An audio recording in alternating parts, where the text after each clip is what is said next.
Coming to you every week from no place in particular. This is the Forever Road podcast, featuring Bosco. He's a music lover, a historian, and a connoisseur of the obscure. Find us on some great platforms like iHeart, Spotify, and even more as we keep growing. Now, pointed down the Forever Road, here's Bosco.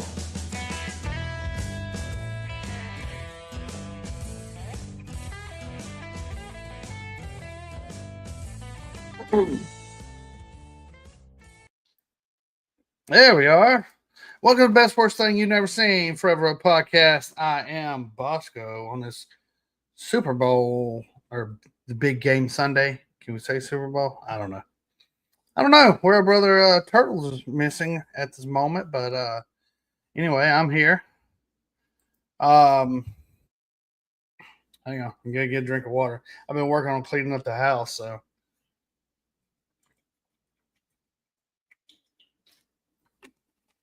I'm sorry. I'm a wee bit parched. But yeah, Super Bowl Sunday. A lot of things happened today. Speaking of which, you know how I love doing this day in history, but I'll get to that in a minute. A lot of folks are out, watching the big game.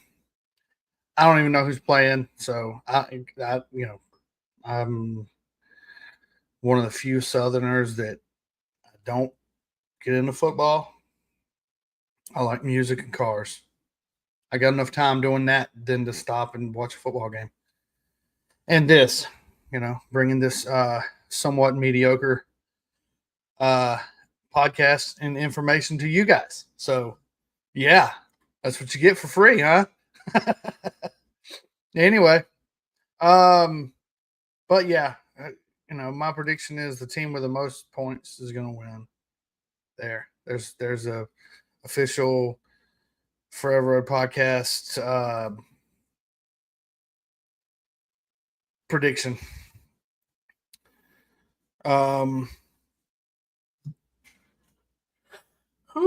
Okay. So this day in history, as I like to do them.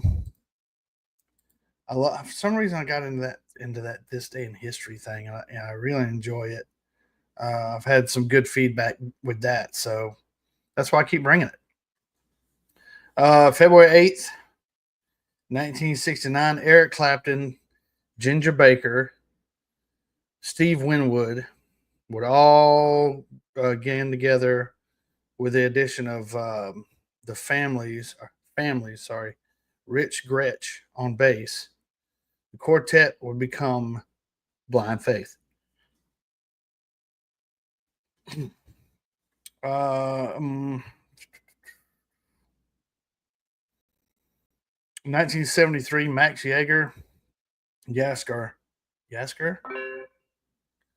Max Yasker, who owned the property of where the Woodstock Music and Arts Festival was held in 69.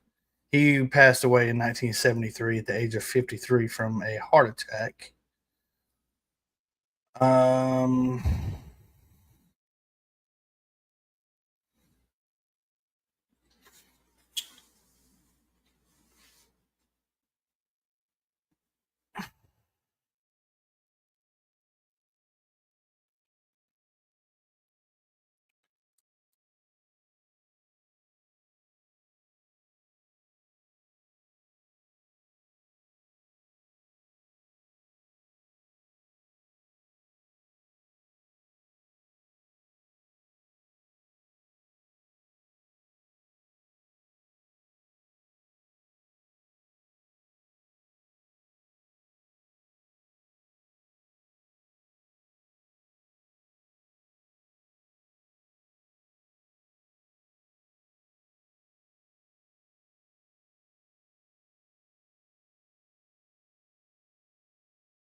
Oh, what's up?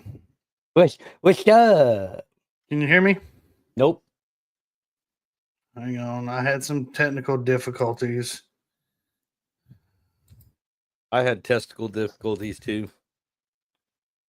I'm having to readjust some things. So give me 1 second. I don't know, for some reason I was in the middle of talking and that computer just shut off.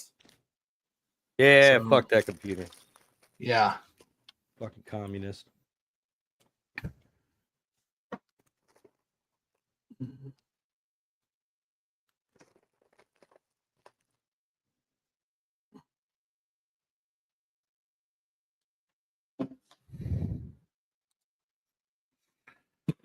You know what I got to say about that? Okay, what was you saying? Nothing. I can hear everything now.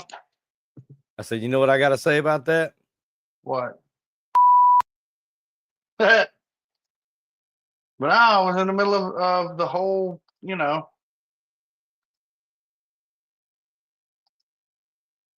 There, that's better.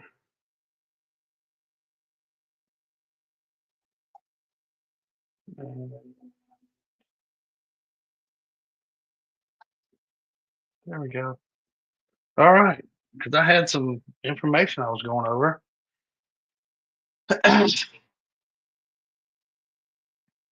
I'd already talked about the Super Bowl or the big game. Yay. Who do you think is going to win? Don't care. Uh, I don't even know who's playing. That's how much I care. I don't yeah, at all. I thought the same thing. I actually said the same thing. I was like, eh. So today, it happened today in music.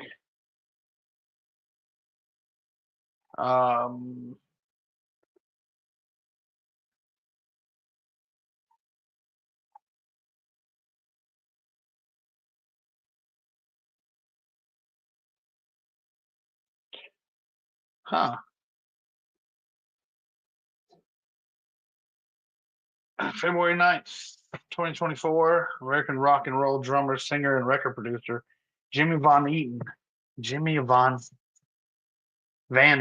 sorry, died at his home in Alabama at the age of 86. I mean, Best after known eating for- a van.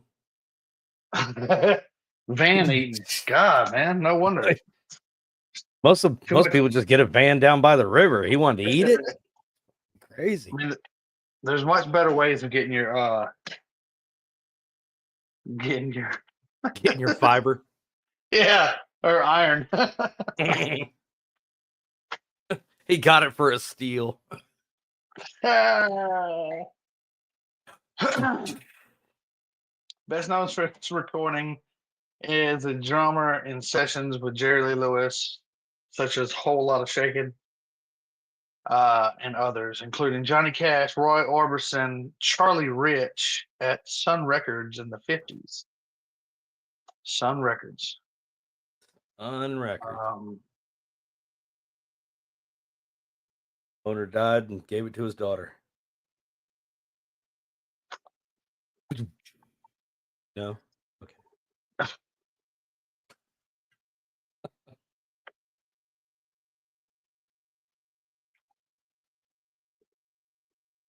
2015, Bob Dylan turned the tables.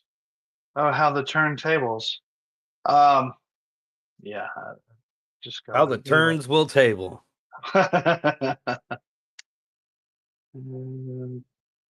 Something like that. I don't know. Read it in a movie once.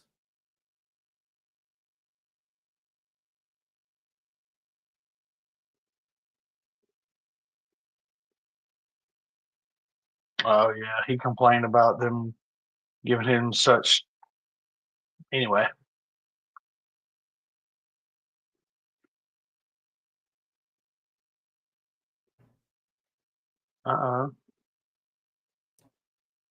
White Stripes took a lawsuit out on the U.S. Air Force, complaining that he used one of their songs, "Fell in Love with a Girl," in a TV advertisement without permission, In a statement on their website, they said, strong insult and objection, with the implication that we licensed one of our songs to encourage recruitment during a war that we do not support. What a, we don't get political all that stuff here, but we are patriotic. But they didn't ask. That's true. And that's their, I mean, it may be different had they asked, but they don't openly support the war, which is fine. I mean, which is their. I served in the military and don't support the war. Yeah. I served in the war and don't support the war. I'm not saying we shouldn't have retaliated for the offenses that were done to us, but we've been over there since what, 2002, 2001? Yeah, what? It's about time to come home now. Yeah. It's done. It's over with. It's no longer a war. We're just being a big ass fucking bully. When you got over there and got, Saddam Hussein and then got Bin Laden later, it should have been done. All right, y'all can fend for yourselves now. We got rid of the bad guy for you. Y'all wanted us to come over here and do this for y'all, and it's yours now, PP. Or as my uncle would have said, it's yours now. Yep. It's yours now, Peter. One of my favorite bands, 2009, Robert Plant. There goes my camera again. Led Zeppelin singer Robert Plant took home 5 prizes for his collaboration with bluegrass singer Alison Krauss at 2009 Grammy Awards, which I don't really get into the hand me a trophy award stuff. We don't talk about it on here.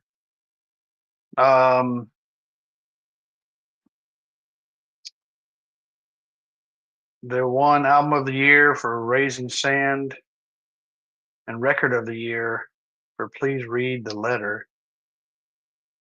I read the letter. I mean, me too. Didn't agree with it.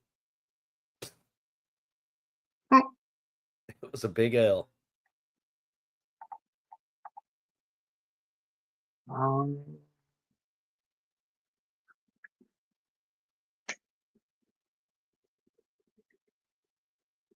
Let's see.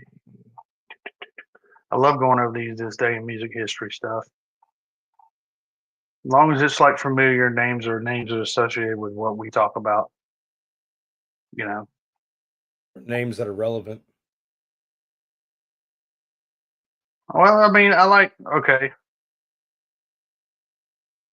Penny Lane. Yeah, but I'm saying like today in music history, and then it talks about somebody from, I don't know, like the drummer you'd never heard of, who's just a drummer. You know what I mean? Like he didn't really have any. Well, that's why I gauge it. If it's a drummer of somebody like the guy that with Johnny Cash and. Yeah, I mean, he played with several different people. Like he was known for playing with those people. Yeah, that's different. But I'm saying like just, random people that nobody would ever remember anyways. And this or if anybody did remember them, they're not here anymore either. I mean, this one is for Mr. Frank Chickalese. I know that he does support us. Well, not monetarily, but he follows us. He pays attention to what we got going on here. Yeah, he points and laughs. Yeah. One of his favorite groups, Today in U.S. music history in 1964, the Beatles made the U.S. live debut on CBS, The Ed Sullivan Show. And for those who were born before 1990, Ed Sullivan was kind of like, who's out there now? Jimmy Fallon? Yeah, that's Jimmy David Fallon Letterman, show. Tonight David Show was that Johnny Carson's Tonight Show? Yeah, something like that. One of those people. Anyway, so Ed Sullivan was the guy back then.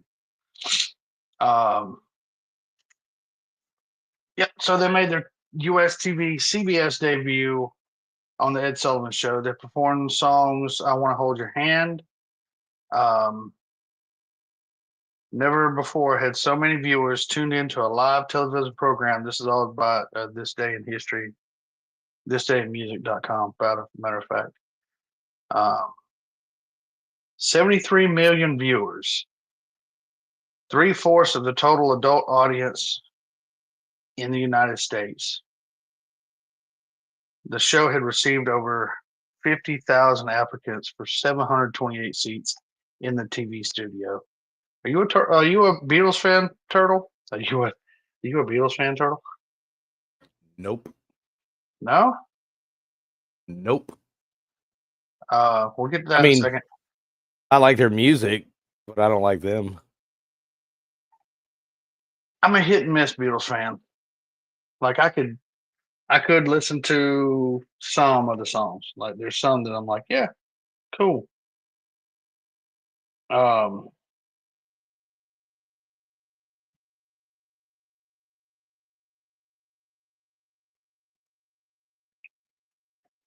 So yeah, it was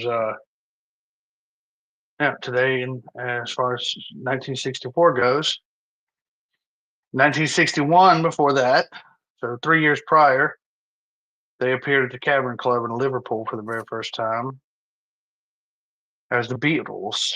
The Beatles. Beatles. The Beatles. They were going to make a total of 292 other appearances at that club.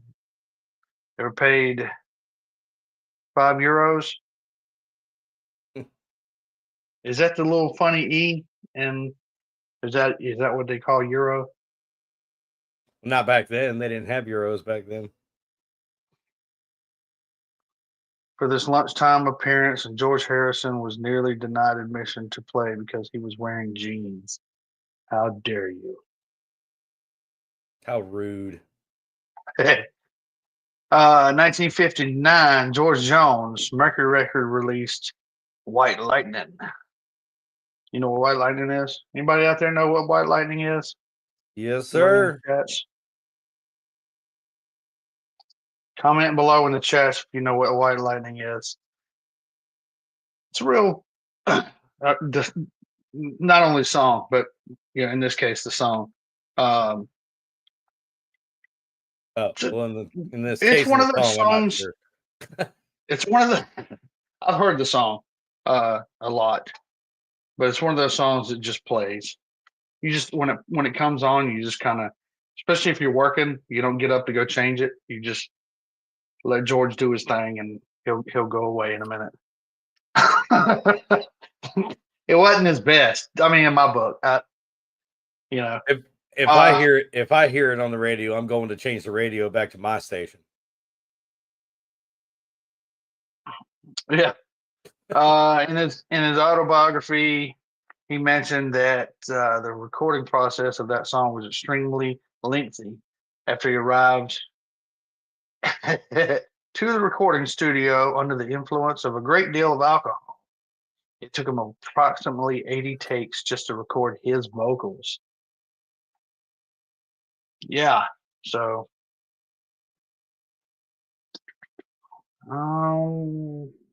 yeah. So for those of you who don't know, who were Must have been a White Lightning is moonshine, huh? Nothing. Another musical reference. Oh, tear in his beer. Yeah. I love from George Jones. Yeah. Wow. I said that weird. I love from George Jones. Slightly inebriated, huh? I actually only had one drink. That's what they all say. No. I swear I've won. Just one? Okay, two. Let's see.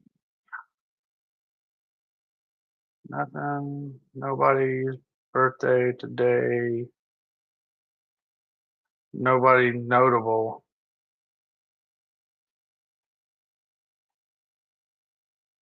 Yeah, nobody really associated with our stuff. Well,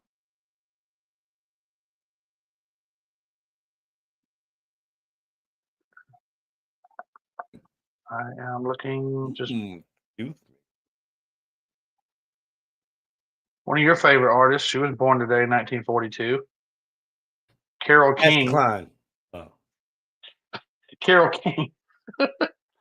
One of the most influential female songwriters of the latter half 20th century. She wrote or co-wrote 118 pop hits on the Billboard Hot 100. Billboard. Damn, try to say that 3 times fast. I give up on my camera. If you're into that kind of music, I call dweeb rock. I can see you fine. Hey, look, it's Bernie. Brother Bernie's in the chat. Say there, Bernie. Bernie.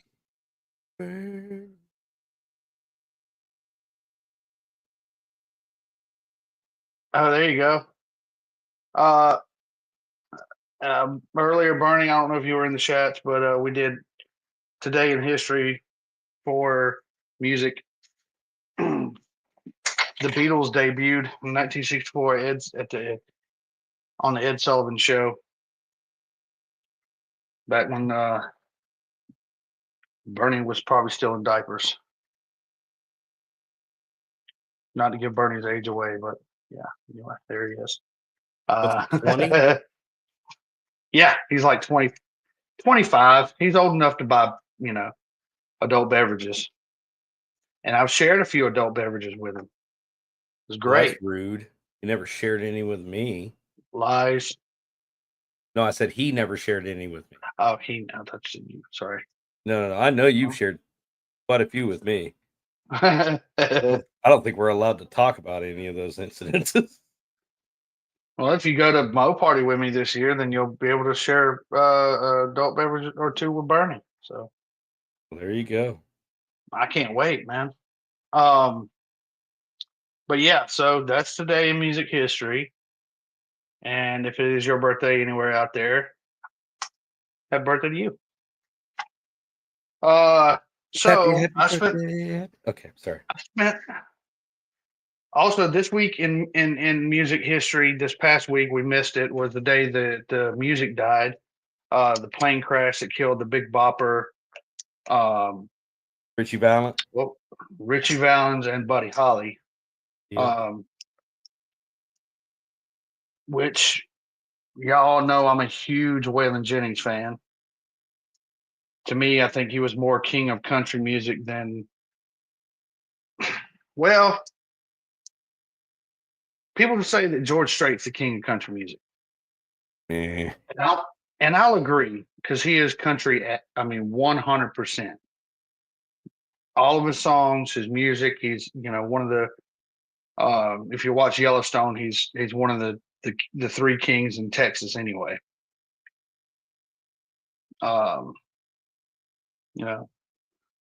Some cowboy guy out there, and then George Strait, and then Jesus Christ. That's it. I don't know who the other cowboy guy is, but anyway. So I know who Big Daddy Goodon Garlis is.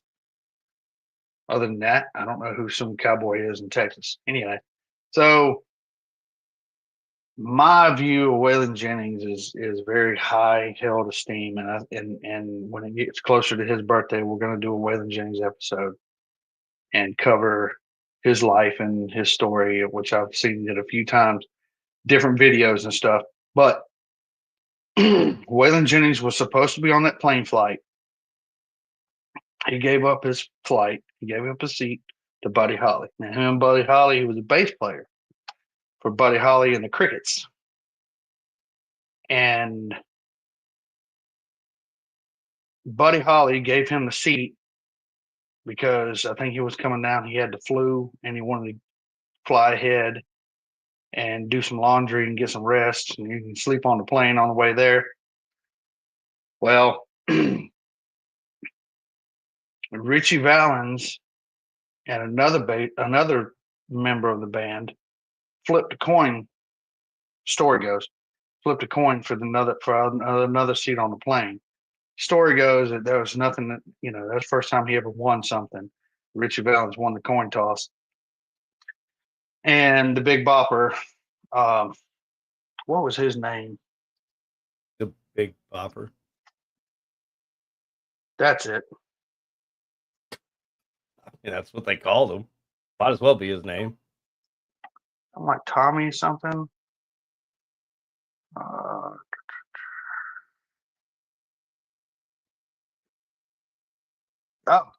where did I get Tommy from?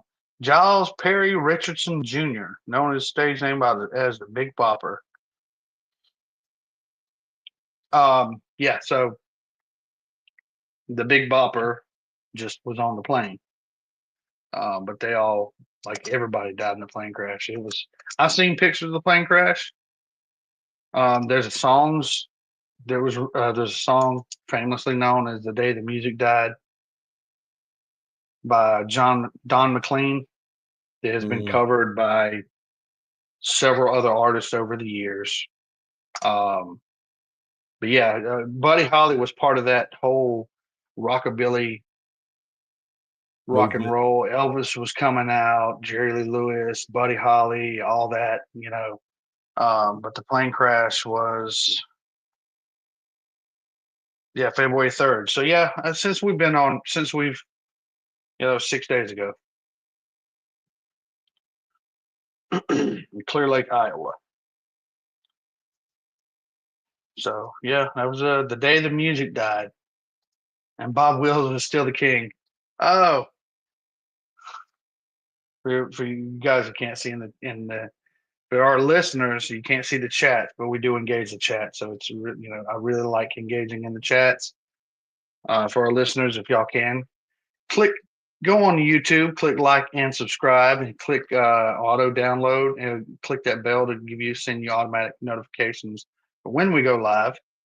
Also, over on Spotify, click follow, go into your settings, auto download. It really helps us out. And give us a 5-star review on Spotify. Give us a 5-star. I think you can do reviews on iHeart. I'm not sure.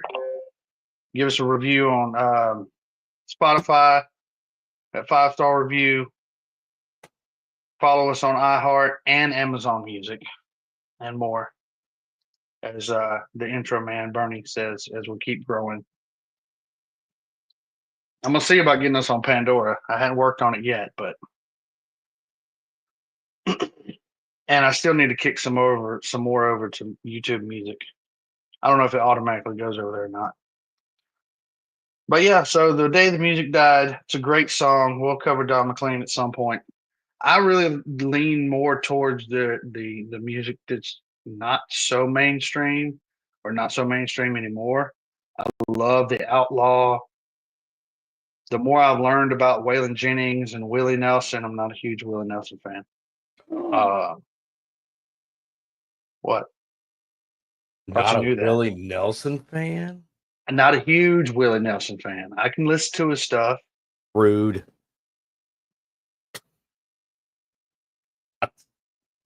I mean, I'm just poking at you. I don't really care either way. I never really listened to Nelson until I got older. But I love that outlaw, Waylon, Tom Waits. There's plenty more outlaw stuff that we're going to cover as we keep going, and I want to bring that stuff to the forefront of stuff that I love and I listen to, that I've learned really, because that's, this is why I don't watch football, because I'll sit here for hours, checking out different videos, going down rabbit holes. Lord, I'll go down some rabbit holes trying to find something to bring you guys for free. That's why you get the quality content that you get. Well, quality delivery. I don't know. The content I think is pretty good. I don't know about the delivery. So, let's see, where are we? Oh yeah, so I'm right here. Yeah, we had a little brief glitch moment. I had one laptop go crazy on me. This message popped up. Sorry, we need to shut down, and it shut off in the middle of me talking. But let's see. So Gone in 120 seconds.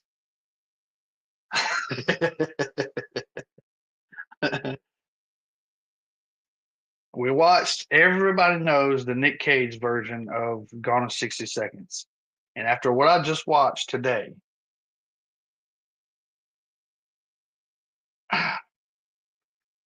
it's a toss up. I like the car better in the newer movie. It just looked better. I think it was faster. I mean, It obviously. had to be a lot faster. Oh, yeah. Obviously. It wasn't all original. I don't care what anybody says. Oh no. That was you talking about the Eleanor? Nic Cage, Yeah. Eleanor? Yeah, Yeah, no, that's no. I mean it's got Mercury Cougar taillights. Yeah, so That's a complete custom. oh yeah. I hate this camera. That was a Chip Foos build. Yeah, that guy.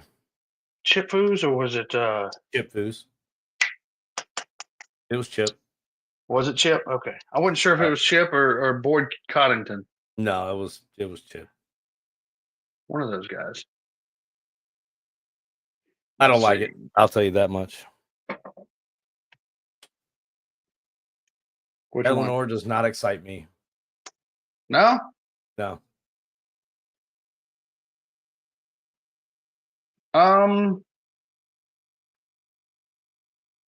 Okay, why? That car is Just not hear that exciting at all. Not as a classic muscle car, not as no. No? There were so many better cars in that time frame that they could have picked besides anything from Ford at that time. If you're going to recreate the movie, you at least, I mean, I see why they stuck with a Mustang. I get that. I'm not downplaying the movie itself. I'm just downplaying the choice of car, even for the original one.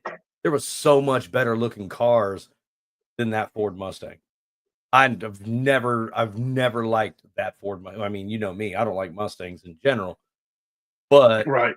I appreciate the fact that Mustang is really the only American muscle car left, because even the new Chargers and Challengers, I don't consider them muscle cars anymore.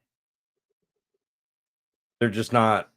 I mean, they are. Don't get me wrong, and I'm a Dodge fan, but I don't know. We just don't have muscle cars anymore. The Corvette isn't a muscle car. The Corvette's a supercar now. It's the Americanized version of the LaFerrari. And Dodge just put in a motor that just had way too much damn power into a car that was wrong. The Charger and the Challenger, the new ones they're just wrong.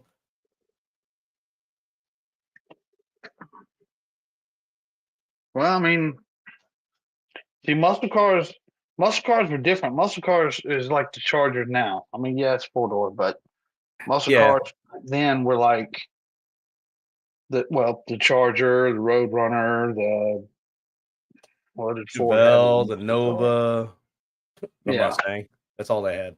I mean, they had the Falcon. I mean, they had some muscle cars, but when you talk about late 60s, early 70s muscle cars, the only thing anybody can really talk about that's, not like deep-hearted car guy. Yeah. The only thing you're going to think of is a Mustang.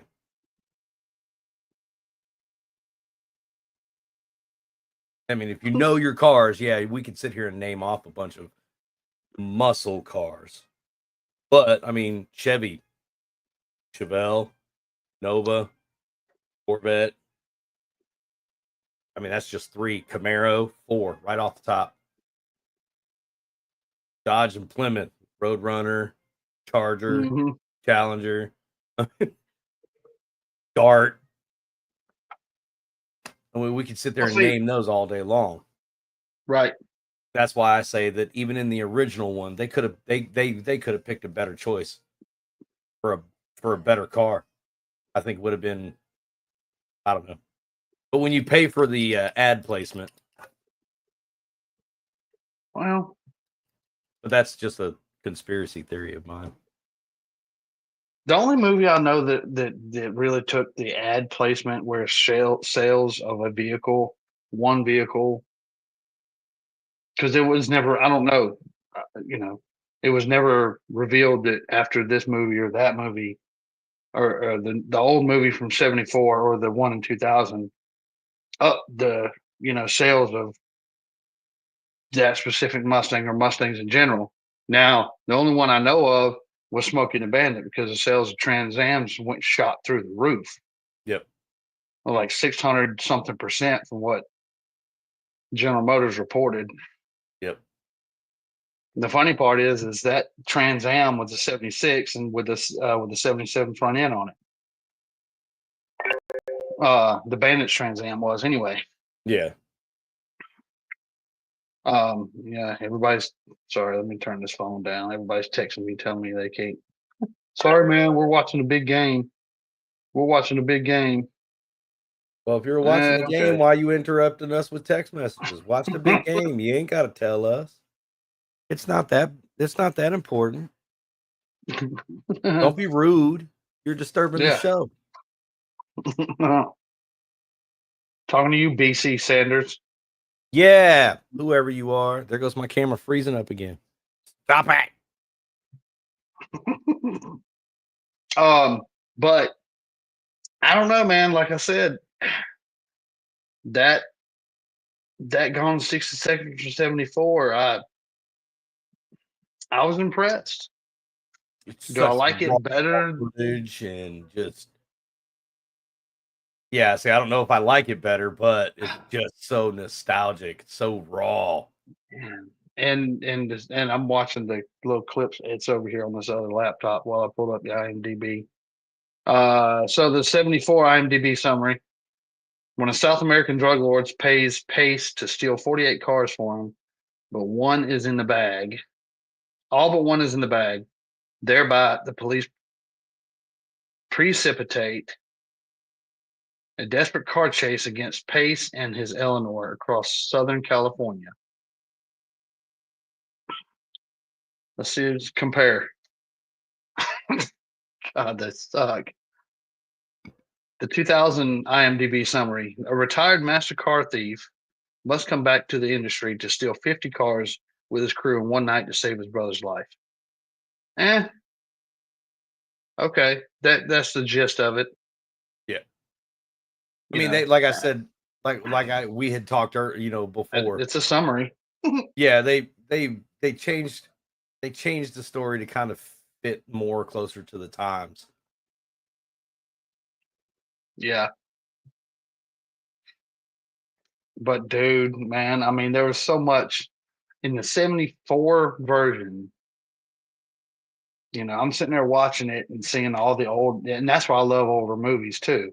Yep. I can watch like The Fall Guy and watch these older, even movies that come out now that try to do the time period movies. Back in this day, I'm looking for. I was watching. What was I watching? I was watching some movie, and it took place. It was a TV show, and they went back in time, and off in the distance, there's a road behind these people, and this is what I do. I can't help it. There's a road behind these people, and they're supposed to be back in the 70s. But as they're standing there talking in the camera view, they're right here. You're supposed to focus on them, I know. But back in the back, I see what year? Probably say early 2000s Ford Econoline van come passing behind them. I was like, that's not right. They didn't even have that one back then, man. But no, yeah, I do the same thing. I'm the guy that finds the shadow of the boom mic. But there again, I'll watch a movie and I'll in this screen they got white letter tires, and then the next shot, same car, But it's got black different walls. tires. Yeah. Different Damage on the rims. right. Different rims, yeah. Yeah, it's completely different rims. They're Steelies with hubcaps on them, or got the fancy hero car, and then in the next scene they're doing a jump and it's like hubcaps. They did that with Smokey and the Bandit and they did General that a lot. Lee. Yeah. They're totally different Dukes of rims Hazzard and movie. stuff. Well, yeah, in the Dukes of Hazzard movie it was even worse, but you could see it a lot in the Dukes of Hazzard movie when it came to the damage on the Charger. yeah. General Lee, and the tires, because like sometimes the damage wouldn't be there, then it'd be there, and sometimes it'd be like I said, white letter tires or not, Yeah.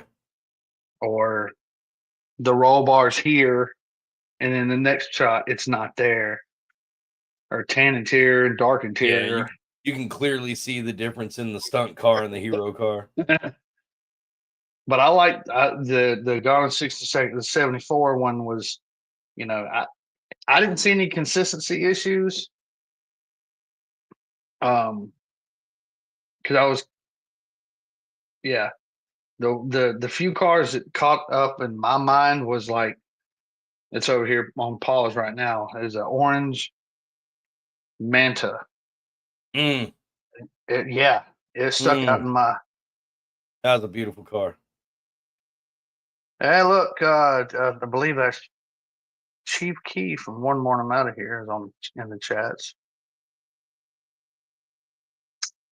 Hey there, Chief.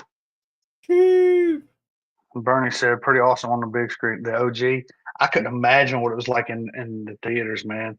I mean, he's not even old enough to have seen it in theaters. What is he talking about? Does he even know what a theater was? But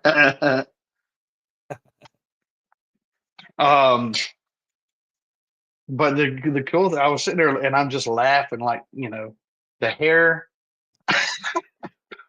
killer sideburns, and I love the opening sequence. It was great, hand bones coming down the side of their face. Yeah. I mean, whew. Yeah, looks like tomahawk steak slapped on the side of their face. It's like, bro, why don't you just let it grow all in? You're right. You're right here. Just let it. Almost made it to the chin. Come on, you can do it. Good Lord, man. I don't know what they were thinking in the 70s. What in the world? Yeah, I mean, that was the generation that ruined the mustache. Because you can't just have a full mustache nowadays. You either got to have the goatee or the beard to go with the mustache. I mean, I guess I could ask, without offending him. I don't know if Steve will comment in chats, but dude, the sideburns and then the bell bottoms. Oh, no, wait, hold on. Don't be making fun of the bell bottoms. I love them things. Man. They suck when you're riding a motorcycle, but whatever. Shit gets stuck in the chain, rips your pants off. Terrible. It's terrible. Definitely don't want to have an open primary. Then you're just aerodynamic. I mean, I can't imagine riding bell bottoms as a kid on bicycles. I can remember. So I can remember my shoelaces getting messed up, and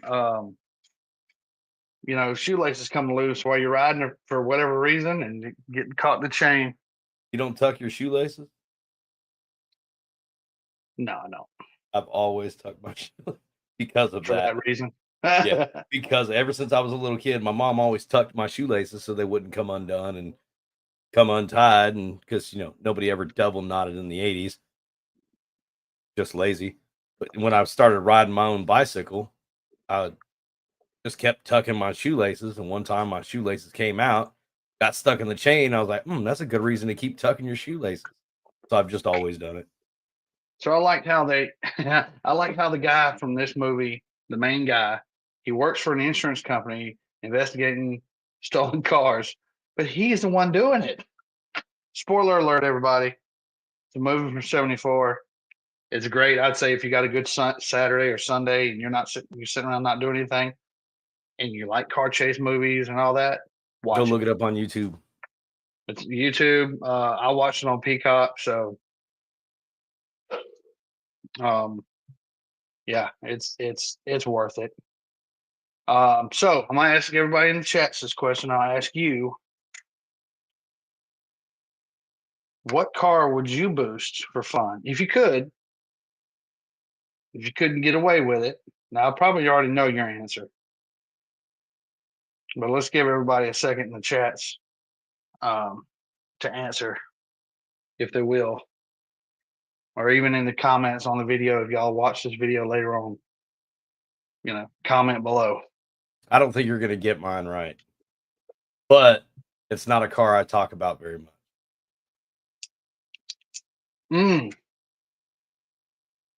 I might know. You might get it, but I don't think you will. I mean, this is all hypothetical and all that stuff. Right, so right. I'm not condoning anybody stealing cars. No, if I can boost the car for fun and not get caught, even return the car, nothing wrong with it. Just kind of boost it, drive it around town, and have fun with it, and Right. and not get caught.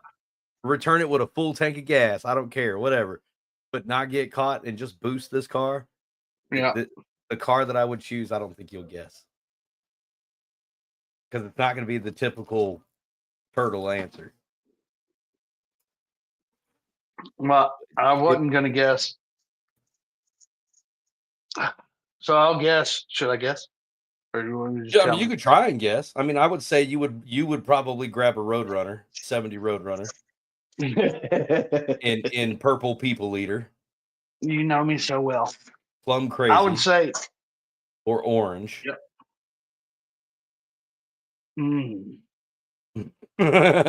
See, I know you well, but I'm sure given the option, it wouldn't be, if you could do any vehicle, it wouldn't be that 70 Roadrunner. You'd be going Little Red Express. Oh yeah, you're absolutely right. But like I said, mine's a little bit harder because I don't think I've ever really talked about this car, and it's actually two different cars.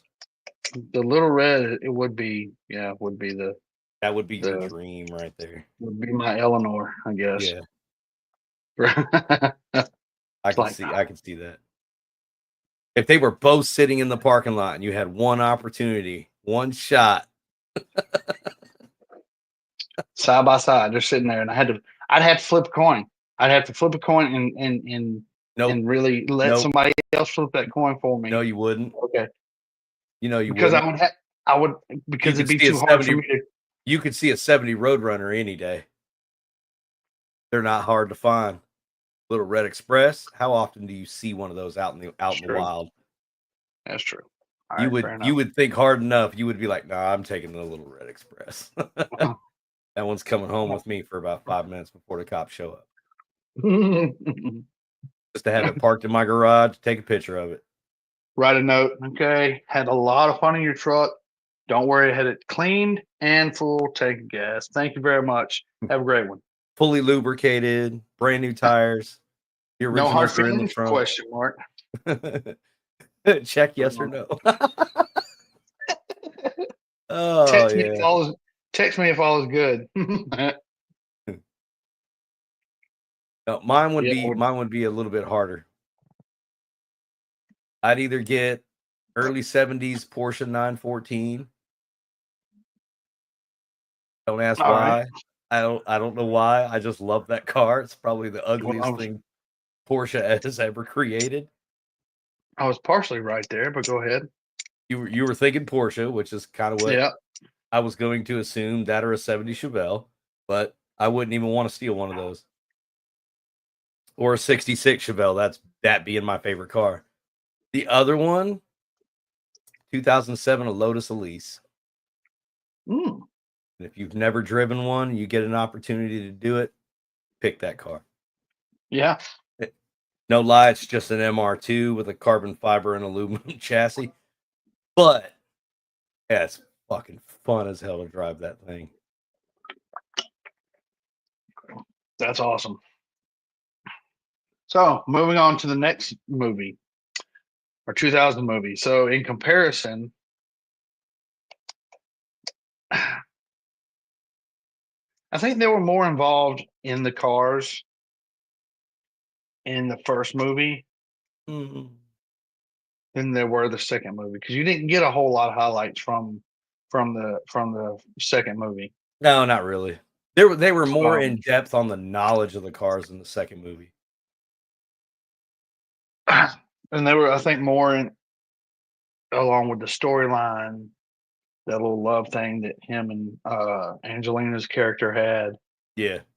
Um, They were trying to tell more of a story than show off cars. right. They just let the cars speak for themselves in that movie.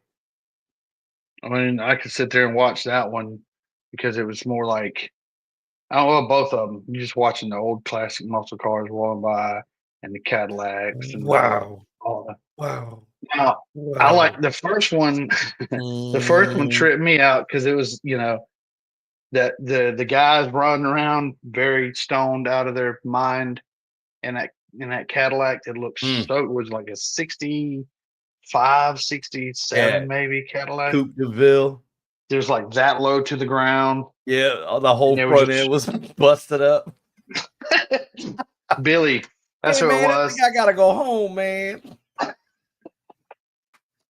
I loved how they were just, certain scenes there, you see the Mustang, they're running across, running from the cops, getting everywhere, and then they pander back to the dudes in the Cadillac. They're just sitting there. What? What's going on? What? I loved Like, it. Loved it. Oh, it was beautiful. That car was beat to shit. man, and then the ultimate swap cracked me up too. Dude rolls up into the car wash with that Mustang, follows the other Mustang in. What happened to your car? Yeah, guys just Well, do you want? Then she asked him, "Do you want to spray wax?" No, just wash it. Get the I dirt was off. like, yeah. Wash it when you wash it, it'll be back better.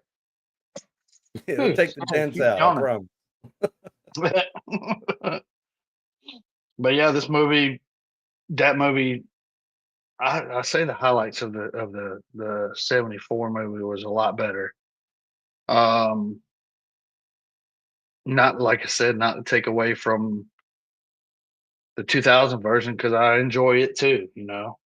Yeah. Um, Both of them were they did, great movies. in the 2000 version, they did a callback to, what's that movie? American Graffiti, where they ripped the rear end of the cop car out. Oh yeah. Or that, well, kind of, they kind of did. It wasn't a cop car. It was a cop car in the American Graffiti, Right. but they ran the cable underneath the front end of, who was that? The rap artist. Wasn't that Master P? I don't remember. It could have Who been. was that? That would have been his time frame. Anyway, um,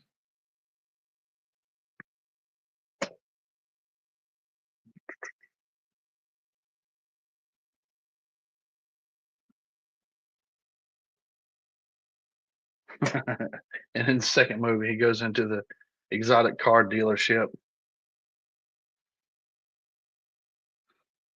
Too many self-indulgent weenies in this town. I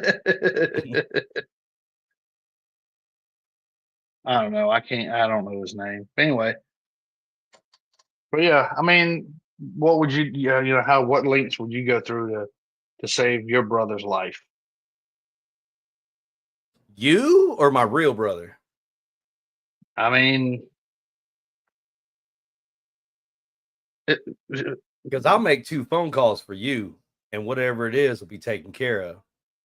For my real brother, I'll make 1 phone call. If they say no, I'm just gonna call him back and be like, I don't know what to tell you, dude.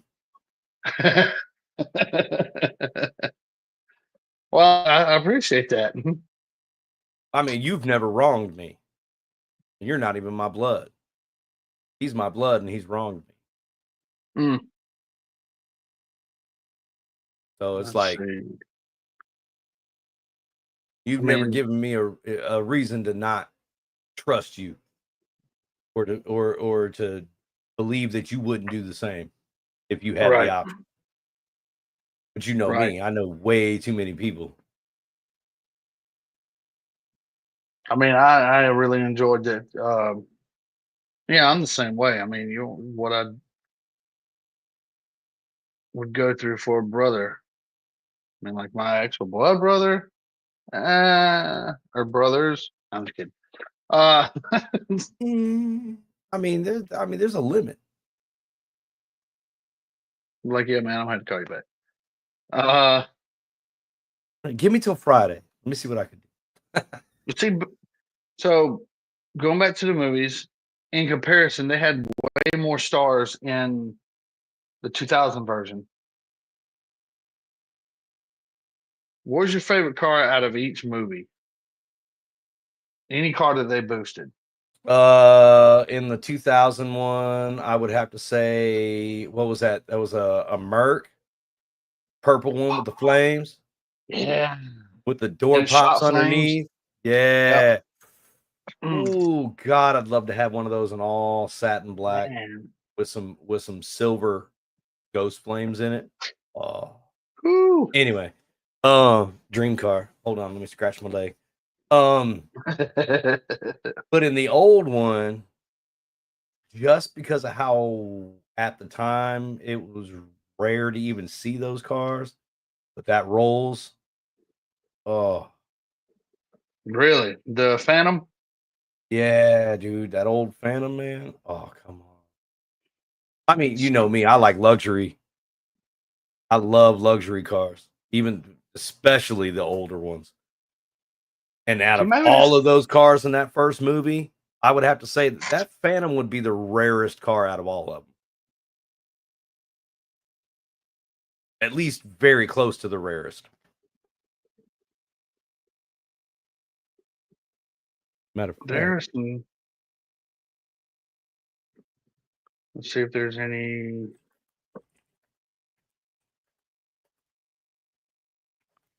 There's no.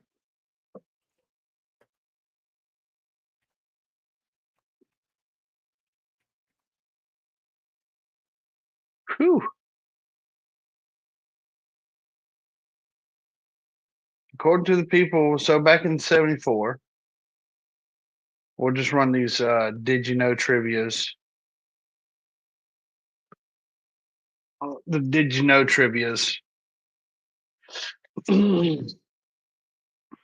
But see, back on the 2000 movie, I think I'd pick that Panther Pink or Moulin Rouge.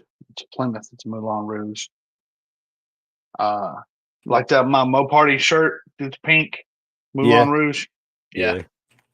That Barracuda that they stole when those folks were getting it on in the window.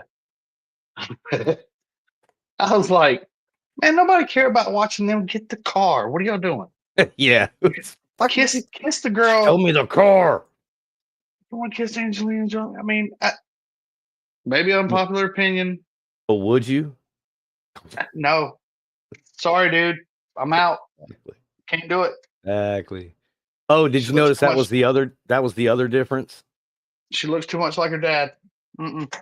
That was the other difference from the movie. In the first one, how many cars? 48. How many were there supposed to be total? 50 cars, right? Yeah.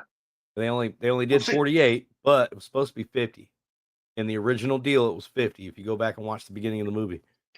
But in the second one, I thought the cartel guy said 48 in the first one. I thought he said 48.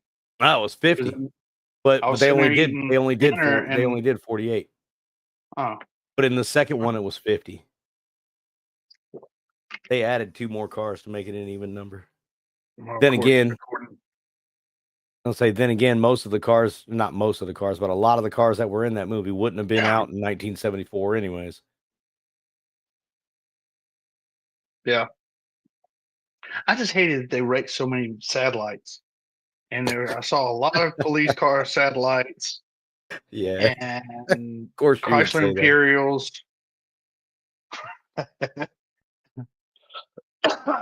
Or maybe they were Belvederes.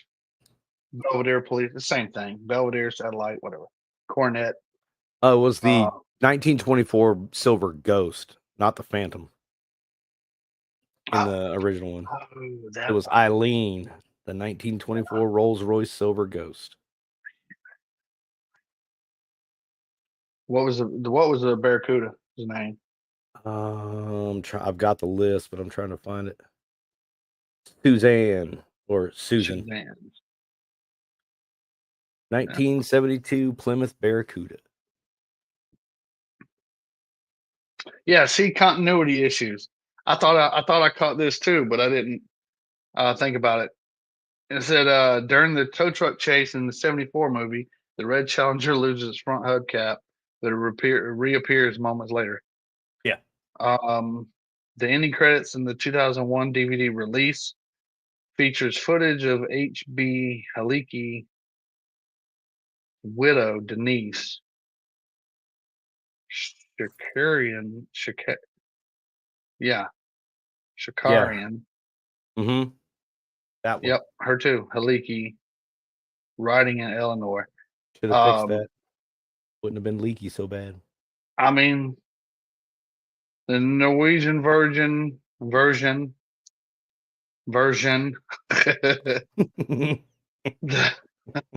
At least when released theatrically, concluded at the end of the big jump scene where Eleanor spins out to the song Big Town, Big City. Everything ever afterwards was removed because the Norwegian censors did not want Mandarian to get away. The scene optically turns white, then cuts straight to the end credits. That's lame. And there's just so many cars in that second movie that I would just be like, okay, maybe that one. Okay, maybe that one.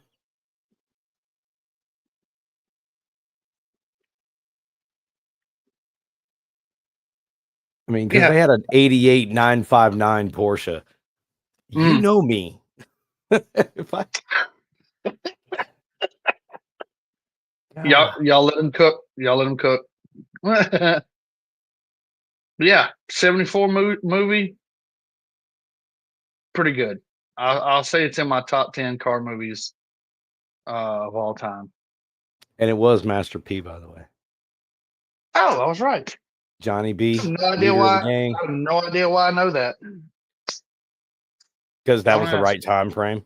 It makes sense. Maybe that's what it was. Yeah. So in the 2000 movie, 7 Eleanor replicas were made for use. Five of them totaled during the stunt sequences. I know where one of those is at. Now I will say this, and this I heard from another podcast. Bernie, he may correct me in the chats that there was a lawsuit from the widow of the guy in the first movie for the use of the name Eleanor in the second movie. Yeah. And we went to a court thing, and they said that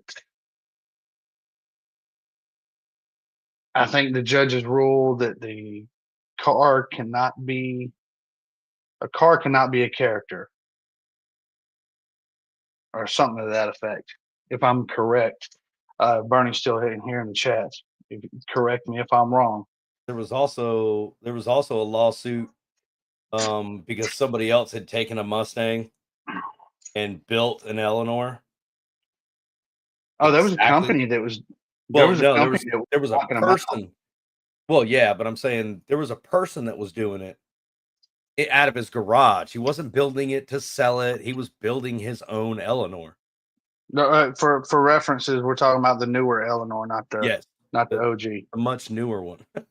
He was building a Chip Foose Eleanor, and the lady that owns the rights to Eleanor, the character car, tried to sue him, and he's like, no, because I built this with my own money. This is my And fault. although I call it Eleanor, I could have named it Tom, Dick, and Harry, and it doesn't fucking matter. And he actually won in court. She was trying to sue him for copyright infringement because that's their car. And Chip Foose is like, no, dumbass, I built that car.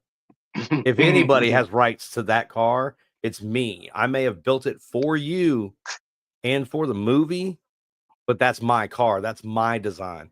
You don't have legal rights to that design. And Chip's like, go ahead, dude, build the car. I watched a whole documentary on that, surprisingly enough. Again, I don't like Eleanor. It's not that fancy. Yeah, I mean, don't get me wrong, it's a beautiful car. And again, I don't even like Mustangs. It's a beautiful car. Chip Foose did an amazing job on that car, although I can't stand him either. But he knows what he's doing. He's a great creator of masterpieces of art. Phenomenal builder. He's an artisan. He's not just a builder. He's an artisan. He's good at it. I just don't like him personally. Other than that, here you go. I'd buy one of his cars. So, which I think what you're talking about, the Shelby estate won a copyright lawsuit over Eleanor Ford Mustang in December 2022. Lawsuit was filed by Denise Halicki. Yep. There we go. Who claimed that Eleanor was a character with defined traits that made any replica a commercial copy. The courts disagreed, calling Halicki's characterization an invention of overzealous advocacy. Yep. In other words, no, ma'am. Yep. Because then every car that was a replica car, those people could have been sued as well. And the court system knew better than to allow that to happen. Because there would be so many people trying to sue so many other people. You see the chats. Yeah. Watching cat videos during the main discussion. Well, and I just pulled all that off. I pulled all that off of memory. Yeah. Before I read that. So. Yeah. But yeah, that guy that I was talking about was involved in all that because he was doing it on YouTube. Yeah. Every step of the way. And he kept calling it Eleanor. And that's how he got roped up into that crap. But even, like I said, even Chip Foose was like, no, that's my creation.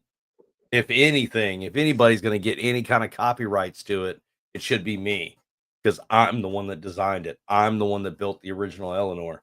I'm the one that built what you copied and used for the movie. Right. Let's see. 7 Eleanor replicas were made for use in the 2000 movie. 5 of them were totaled during the stunt sequences. Nic Cage and Jerry Bruckheimer, which everybody knows that name, is a big Hollywood producer, kept the remaining 2. Cage regularly takes his out for spins and joyrides, while Bruckheimer is afraid of driving his. Nicolas Cage did his own stunts. He went to Bondurant and Bobby Orr stunt driving school. And he liked racing so much, he continued to pursue it as a hobby. Yep. That's what I've heard.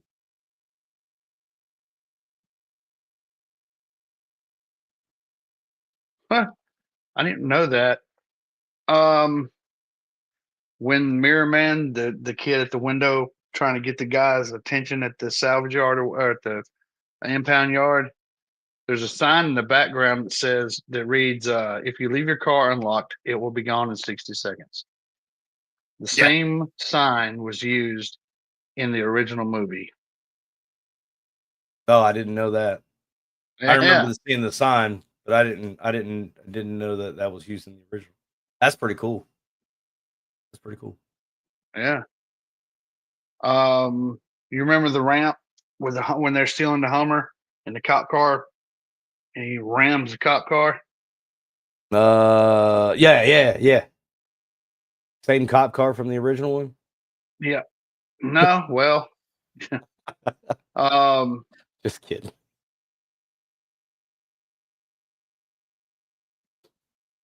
Oh, and Bernie, that's fine. I was watching puppy videos of Datsuns. Sorry.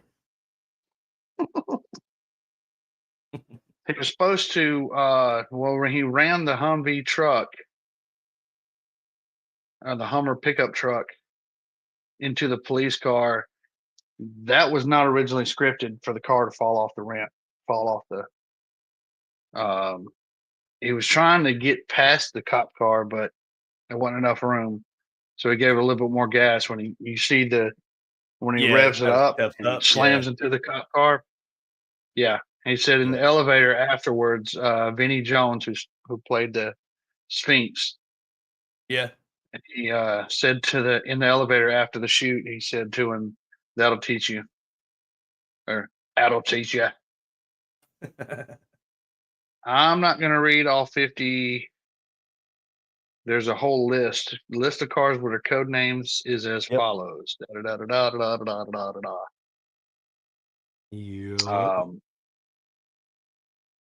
Yep. There's a 69 Dodge Daytona I picked out right in the list. It's funny, my eyes went straight to that. Yeah, on Wikipedia, they're all in alphabetical order. For the your Mercury Custom, 1950. Yeah, Gabriella. Yeah.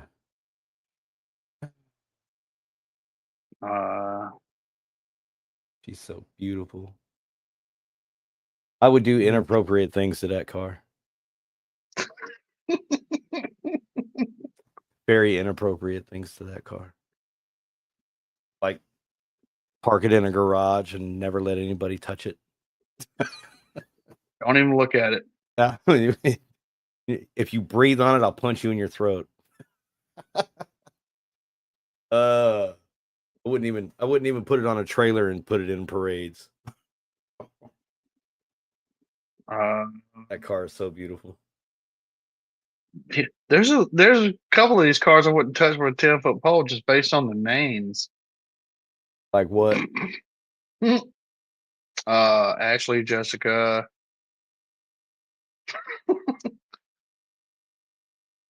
You go get Ashley. What? Well, it's a 66 Shelby Cobra. Well, okay. Well, there's one in there I definitely wouldn't touch. What's that? In the original, the 73 Stutes Blackhawk that was in the upstairs art gallery. His name was Karen. Oh. Wouldn't touch that. It probably wouldn't even run right. And then just be mad at me for it the whole time. That's the... Oh, I got both the movies still pulled up over here. Renee, the 1966 Lotus Europa S1. Wouldn't touch that because of the name.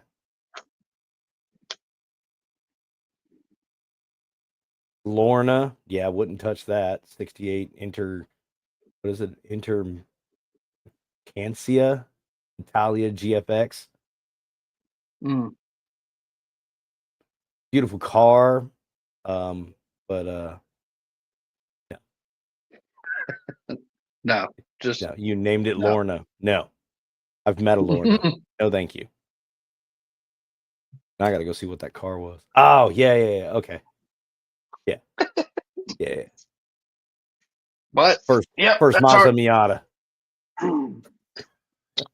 That's our the Mazda Miata. I don't know, man. I mean, I think they could have used more trucks in that movie. And both Power Wagon. Nobody wanted a Power Wagon in the list. Fine. No, can't get a Power Wagon now. Well, I mean, you figure in the second one it was supposed to be all luxury vehicles, like hard to find, rare, worth a lot of money. But in the first one, it was a list of cars that were, I mean, they're going to South America, so a couple of trucks would have been nice. Yeah, I mean, right? Everybody needs a good truck. Exactly. Good old All power right. wagon. So, Well, what was it? What did we say the other night? A struggle wagon. All right. So, little context for those that are, so everybody can laugh at this. We were playing Forza Horizon 5, which is a video game on Xbox, and we were talking about the stock vehicles and trying to race them. And what was the power wagon you were talking about? no, We were just it was talking about how whatever it was, but it was like it was just like a slow big truck, like regular F-350 or power wagon or something. But it's just slow as crap in the game stock. And he had said something, and I said something about it, and then he said something about it, and then I just said like struggle wagon or something like that. Oh God, it was hilarious. It had to been there, but it was still funny. Oh my God, it's just don't stop slow F100. Yeah, it was. The struggle wagon or the struggle something. Yeah, it was funny as hell last night or the other night. I don't know, whatever. Friday night. Yeah, that's about as deep as my. Well, we used to play Call of Duty like it was going out of style, but And then it went out of style. then it went out of style. At least for me, it did. All right. Before we wrap this thing up, we're going to talk about something that's very important, very near and dear to us. Is Operation Tackle Box. Changing lives, healing through reeling. Combat veterans helping combat veterans. On Facebook, it's Operation Tackle Box, and on Instagram, it's Operation_Tackle_Box. Go in there and get you some super sweet merch, hats, t-shirts, decals. I think I saw some decals on your motorcycle today. As a matter of fact, yes, sir. I'm getting 16-inch tall ones to go on my back or on the two side windows on the Jeep before I start putting all my other decals and stickers on those windows. Because you can't see out of those windows from inside anyways. I mean, you can if you're in the back seat, but from the driver's seat, those windows are useless. They are a 501c3 nonprofit organization founded by a veteran. You know his name. I can't remember his name off the top of my head. That guy right there on the left. The guy right there on the left with the beard. Jacob Watkins. He's a former Army veteran himself. And he created Operation Tackle Box in the process of healing himself with PTSD. There is a lot of healing through fishing and going out on side-by-side expeditions. I said it right that time. There you go. English. We are a family-owned and operated team. We focus full-time on planning out fishing expeditions for our veterans.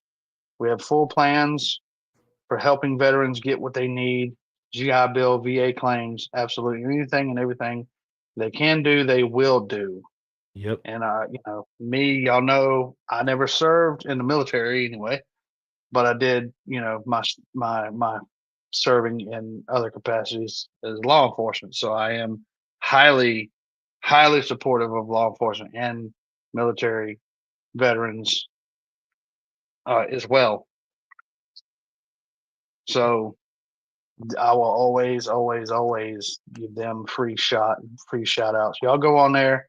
You can click, even if you don't want to buy any t-shirts or hats. So you got enough t-shirts. I do. I know. You can never have too many t-shirts.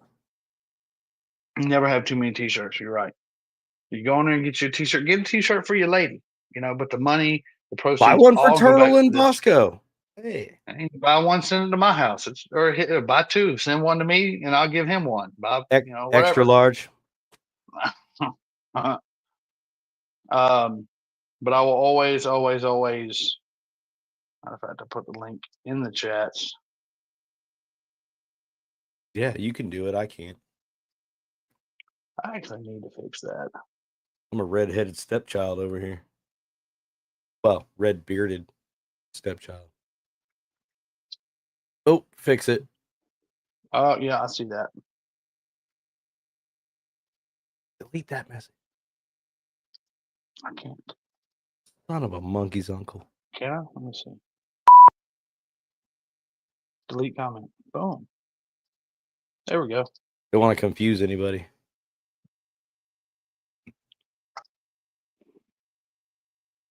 A link to this page will be in our show notes as well. So for our listeners, operationtacklebox.org. Try to say it again. operationtacklebox.org. You're just I having have a a problem shirt. with English today. I am. I've been up since 4:30 this morning, cleaning up I the hear house, you. doing all this running around. But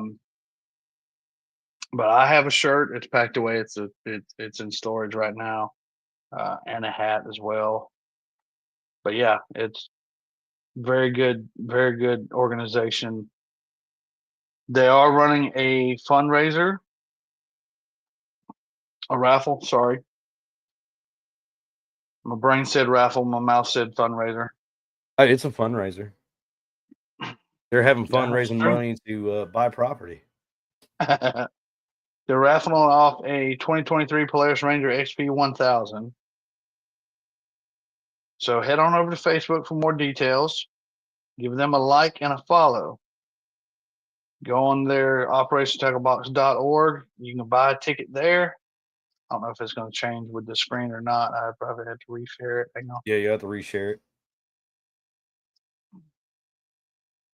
Let's follow it. And there's all your info. $10 raffle.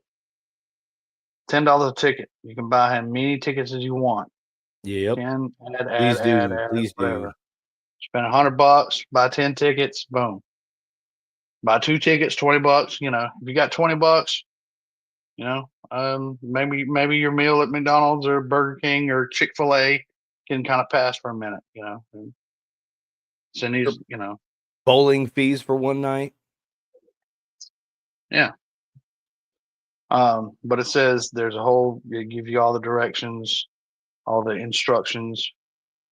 As my kids said when they were little, destructions. Get you a new side by side. It's a 4-door side by side. That thing does look sharp, and especially if you love camo, if you're a camo fan like me. And it's a side by side. You know, get you a chance to win it. Looks like it's all decked out with a push bar and off road tires, and I mean not big tires, but Yeah, and that's not even the fully upgraded version. They've got a video on Facebook. I think I shared it to you.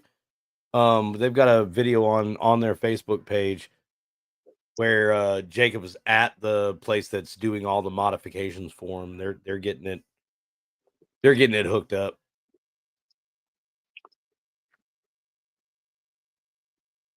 and They're doing a lot to it.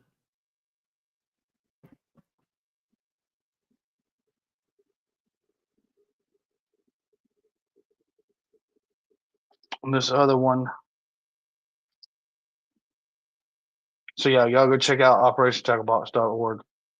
There's even a tab on there where you could just donate. So it goes for a very good cause. It goes to help some of these some of the veterans suffering with PTSD, anxiety. You know how calming it is to actually go fishing and to send these guys, you know, fishing. We need our veterans. We need healing. You know, these guys go out there and they risk their lives. They put their lives. They go away from home. It's not like they come home every night. Go away from home, spend months out deployed. They're gone. I have a kid that's deployed right now. I woke him up earlier, going live at 7:30. And he said, "Dad, it's 1 o'clock."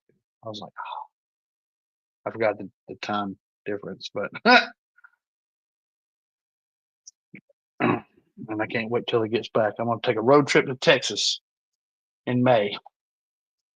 We'll take the bikes. Yeah, if I sell this house first. Probably more comfortable in my truck. Not gonna lie. You say that now, but once you start riding a motorcycle, you'll be like, yeah, I think I'll take the bike today. So, for the people devastated by Hurricane Helene, there's still people in need. There's still people hurting. There's still people homeless. There's still, y'all finally saw when Trump went down there, and I'm not getting political. Finally, somebody stood up and went down there, took cameras, and talked to the people. To stand there, for that man to stand there and talk to these people in need after he was elected, like what was it, day 2 or something like that? He went down there himself and let these people talk to him and tell him what the deal was. You know, it says to me says a lot. It's a lot more than what we've seen in the last 4 years. So that's about as political as we're gonna get here. There's other shows that get political and they do their thing. I'll leave that up to them. But I know it's just Sentinel Foundation still out there doing their work. It's another 501c3 nonprofit organization. They're out there on location in North Carolina, still doing the good work. I've seen a lot of stuff come up on Facebook. Y'all follow them on Facebook and Instagram. Actually, more on Instagram, I believe. But Sentinel Foundation, not only do they help with the Hurricane Helene relief efforts, but they also help with the children who are exploited and homeless, you know, counter trafficking and, you know,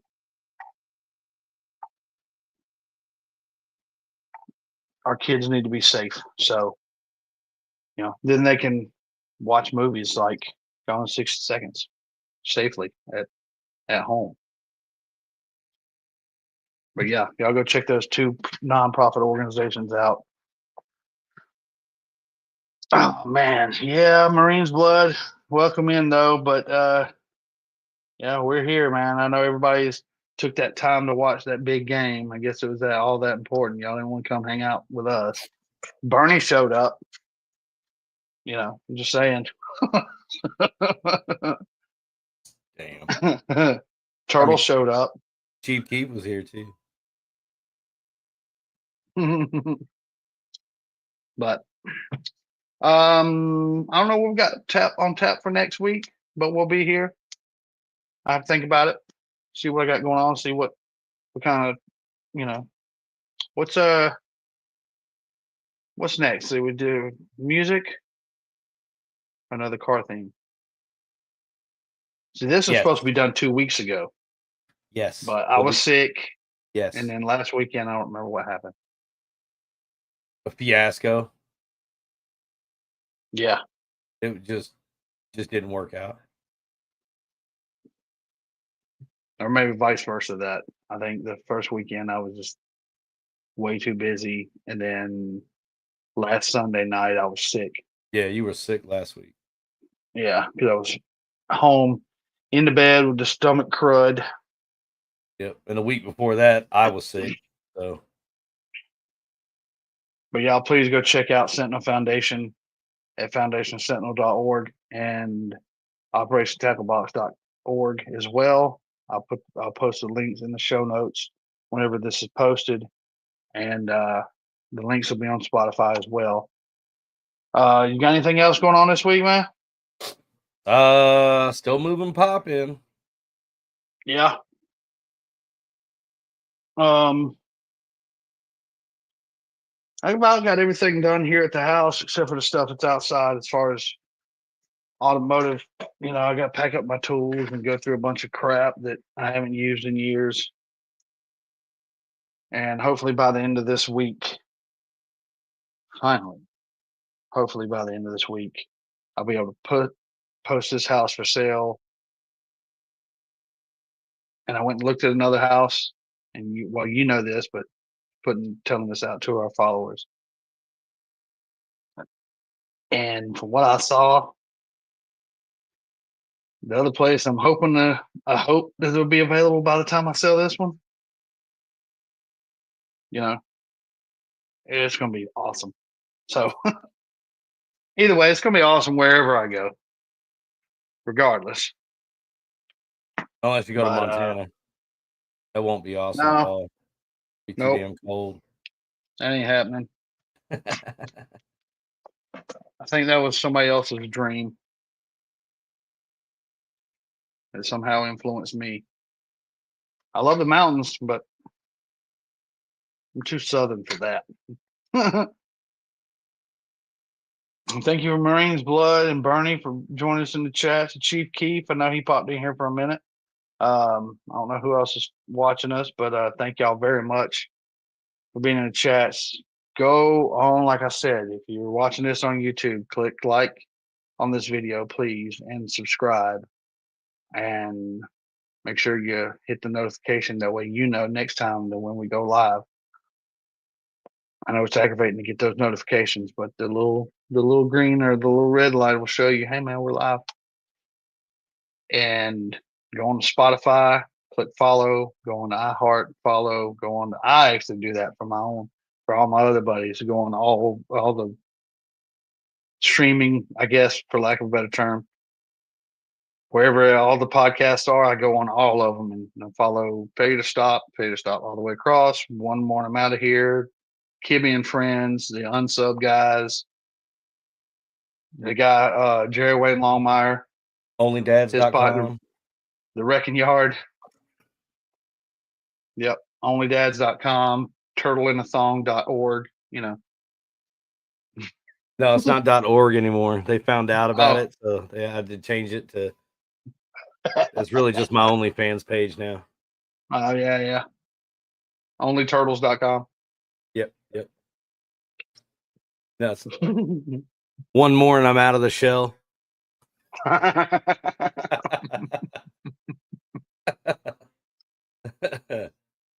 But thank y'all very much for watching. Thank you for clicking the likes and share this video as well. You know, hit that share button and flip it over to Facebook and just post it.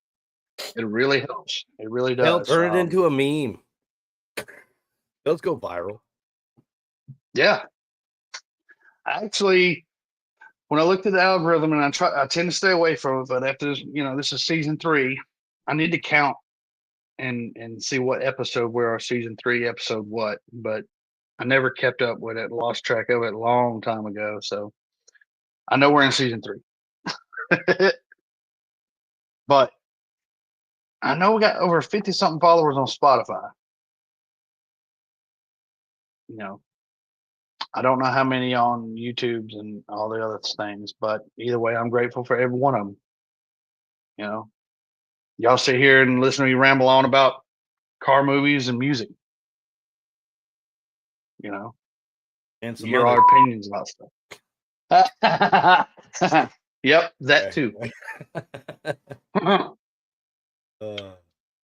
wish I had a soundboard. That'd be fun. I sent you the link to one exactly like this one. One with a "That's What She Said" button on it, and a beat button like that, and a different car. A mute button for your microphone. Oh no, my God. Then I hit it again, and now you can hear me again. Let's see. Marines Blood says I was debating on.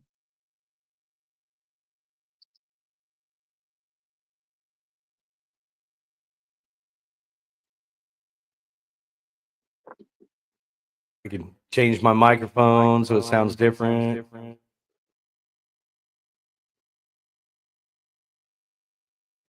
I mean, I don't mind. I don't know who runs the Discord, but I know what you're talking about.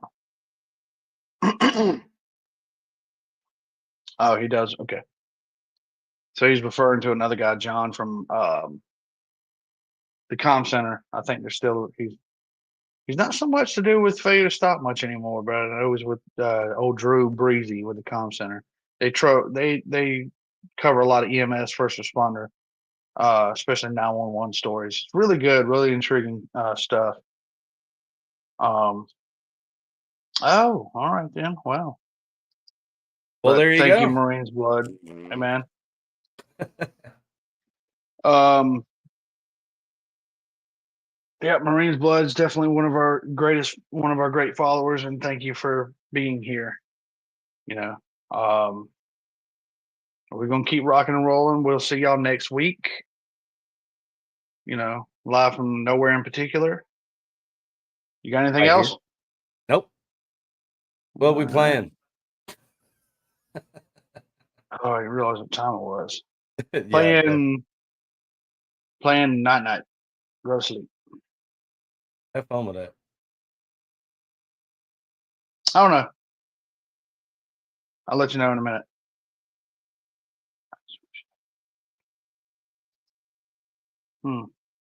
If you'll go on Facebook on Forever Road Podcast, I think you follow me on Facebook. Even my personal page, Bosco Autry, on Facebook. Follow me there. I always try to post a couple hours ahead of time. Just say, hey, but between 6:30 and 7:30 every Sunday. Most of the time, every Sunday, unless I'm sick or whatever. We'll be here. Either way, thank you for being here, man. You can go back and listen to the whole thing. We did cover Gone in 60 Seconds, the 74 movie, and the 2000 movie. And we kind of comparing the two and the cars. They didn't have a whole lot of music in the 74 movie. They had some music in the 2000 movie, especially that one song that kept playing on rock radio over and over and over again. Yeah, that narrows it down. Let's see. I will.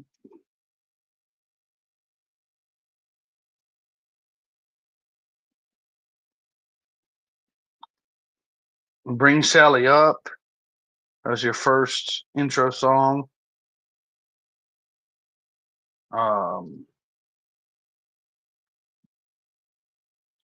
Painted on My Heart. That was by the Cult.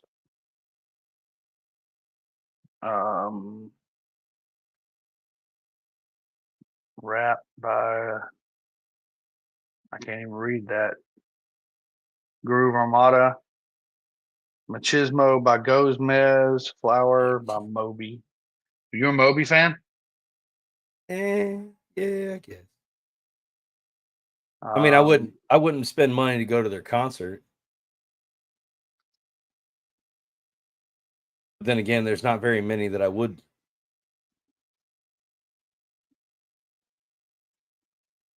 Moby got threatened by him again. Leave Home. The Chemical Brothers. Rottweiler. Red Man, Method Man. I remember that song. Roll All Day, Ice Cube, Sugarless, Caviar, Never Gonna Come Back. I don't know who that is. You're reading the song list from the movies? Yeah. I remember the song, the intro, Bring Sally Up. That was, but yeah, that's the soundtrack for Gone in 6 Seconds. They really didn't have one for the 74 movie, so.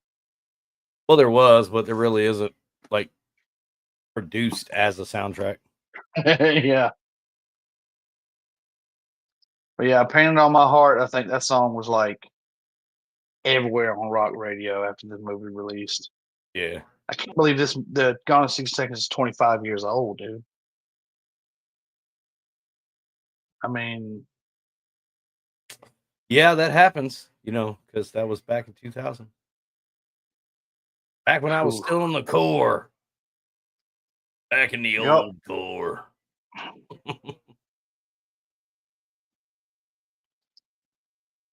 But yeah, we're about to close it off here. We will see y'all here next time. As always, the road goes on forever. I love y'all. Hope y'all have a great week. Stay safe out there or wherever you're at. If you're cold, stay warm. If you're hot, go find air conditioning. It's starting to warm up down here. I think we got another week of this and then spring. So No, anyway, it's y'all gonna get stay cold. safe. It's gonna get cold for another week. We're in false spring. Oh yeah, that's right. Either way, y'all stay safe out there. Thank y'all for being in the chats. Thank y'all for watching. I will see y'all next week. Me and Brother Turtle will bring y'all something else crazy to talk about.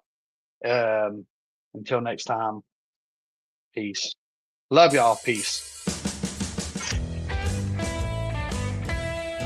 Thanks for riding with us on the Forever Road podcast with Bosco.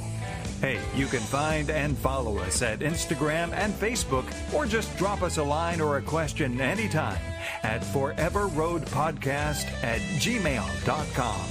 See you next time on the Forever Road podcast.